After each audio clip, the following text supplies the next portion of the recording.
یہ میلاد شریف آتے ہی جو رنگینیاں نظر آتی ہیں، معراج شریف آتے ہی جو انداز نظر آتے ہیں، یہ حضور کی محبت کے جو نغمے چاروں جانب ہمیں گونجتے دکھائی دیتے ہیں، تو یہ سارے بتاتے ہیں کہ اصل سے رشتہ مضبوط ہے۔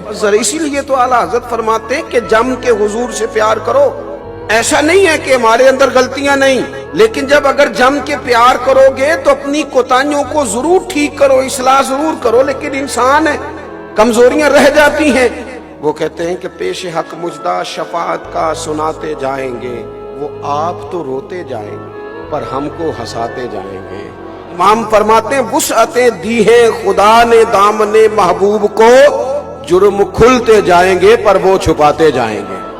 اور پھر کسی نے کیا اس پر خوبصورت حاشیہ دیا، اس نے کہا اگر ایسی بات ہے نا کہ ٹھیک ہے، پھر حشر میں ہوگا ہمارا داخلہ بھی شان سے، ہم یا رسول اللہ کا نعرہ لگاتے جائیں۔